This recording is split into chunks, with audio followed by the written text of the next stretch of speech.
They say time moves in one direction forward, step to step, breath to breath, moment to moment. But deep in an isolated valley forgotten by maps, explorers found something that shouldn't exist, a tribe whose DNA suggests their lives moved backward and not forward. At first, scientists dismissed the idea as myth, a misinterpretation, a joke even, but then the samples came in, unlike anything seen before. Instead of DNA degrading over generations, it became more complete. Instead of mutations increasing, they reversed. Instead of genetic errors building up, they disappeared, as if each new generation wasn't moving farther from their origins, but closer. Imagine a tribe where children were born with older DNA, ancient DNA, as if time was folding inward instead of stretching outward. The locals whispered a phrase for centuries, the backward ones. They claimed this tribe remembered things that hadn't happened yet, and forgot the things that had. Stories of hunters predicting storms weeks before clouds formed. Elders who described future droughts like they had lived through them. Children carving patterns of constellations that would only appear in the night sky decades later. Nobody believed these stories until the expedition found the burial site. Bodies that looked newly dead, but carbon dated to thousands of years old. Bones that regained density. Teeth that repaired microfractures. Cells that behaved as if death itself was rewinding. This wasn't just a lost tribe. This was a people whose biology implied one impossible truth. Time didn't move forward for them. It moved backward. The tribe called themselves the Reka, meaning those who return. No written language. No architecture beyond stone circles and hollowed ridges. Yet their cultural memory ran deeper than civilizations far older and far stronger. When the valley was finally explored, it became clear the Reka didn't hide from the outside world. They insulated themselves from time itself. Their artifacts were confusing. Tools that looked ancient, surrounded by tools that looked newer, in the same layer of soil. Their pottery showed patterns of early humanity, but pigments made with techniques from thousands of years later. Nothing aligned. Every archaeological layer behaved like a shuffled deck of cards. A timeline rearranged. A story told out of order. But the most disturbing discovery wasn't the artifacts. It was their burial pattern. Bodies were buried face up, heads tilted toward the sky, hands placed behind them instead of across their chest. A symbolic gesture of returning where they came from. Beside each skeleton lay carved stone markers, without dates. Instead of births or deaths, they showed fractals, spirals, and reverse star charts, as if they measured lives not by time lived, but by time reclaimed. Local legends claimed the Reka believed they were born old and died young. Their elders said life was a journey back to the first breath. Their final ritual wasn't called passing on. It was called the unwinding. This wasn't superstition. This was a worldview built around a biological pattern scientists were only beginning to understand. Something in their DNA was reversing the decay of time itself, but only in this isolated valley. And the reason was buried even deeper beneath the earth. The turning point came when researchers extracted mitochondrial DNA from the youngest skeleton, a child's body roughly 8 years old.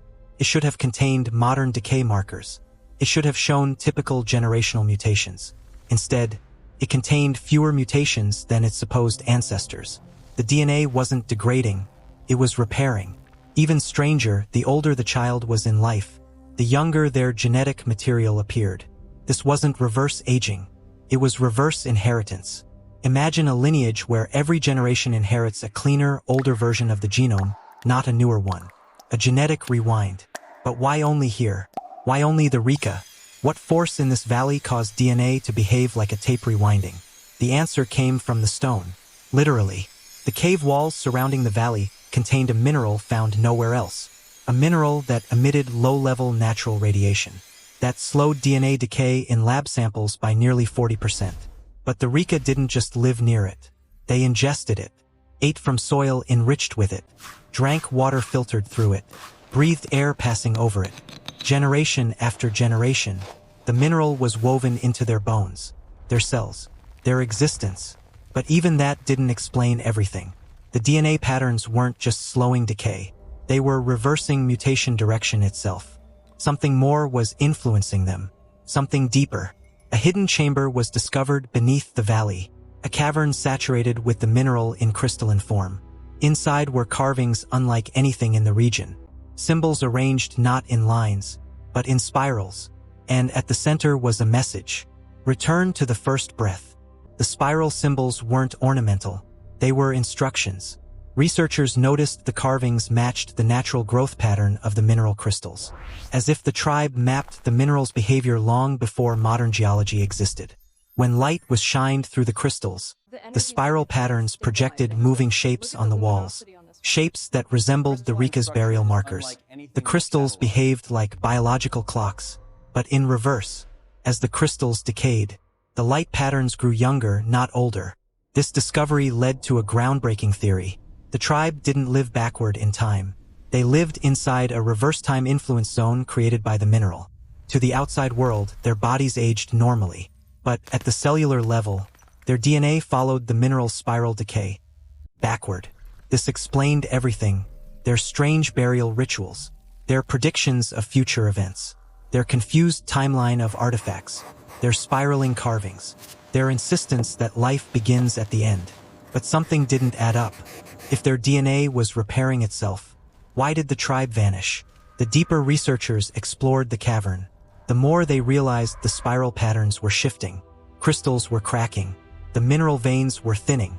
The energy that shaped the Reka was dying. And as it weakened, so did the tribe's ability to maintain their reversed inheritance. Their bodies began aging in both directions at once, forward and backward, tearing their genetic stability apart. Their final spirals depicted a tragic truth. They didn't disappear. They collapsed, caught between two directions of time. As the last crystals decayed, the valley lost the strange influence that once kept the Reka out of time's reach. The tribe's DNA could no longer reverse mutation. Their biological clocks spun violently forward. Within a few generations, their lineage folded in on itself. They didn't migrate. They didn't vanish. They died faster than time could record. Their final carvings, the spirals, weren't warnings. They were confessions. A message left for anyone who would eventually find them. We were born at the end. We returned to the beginning. And perhaps most chilling of all, the last chamber contained one final engraving, a star chart dated thousands of years into the future. Stars that don't yet exist, mapped with perfect precision. The Reka didn't just carry the past in their blood.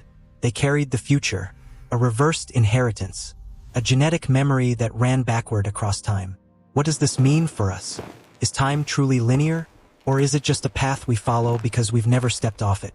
Maybe the Reka didn't break the rules of time. Maybe they simply lived in the direction we forgot. So tell me, should we explore the next impossible civilization? The one rumored to hear earthquakes days before they happen, because their bones vibrate like tuning forks? Comment below. Your next mystery is waiting.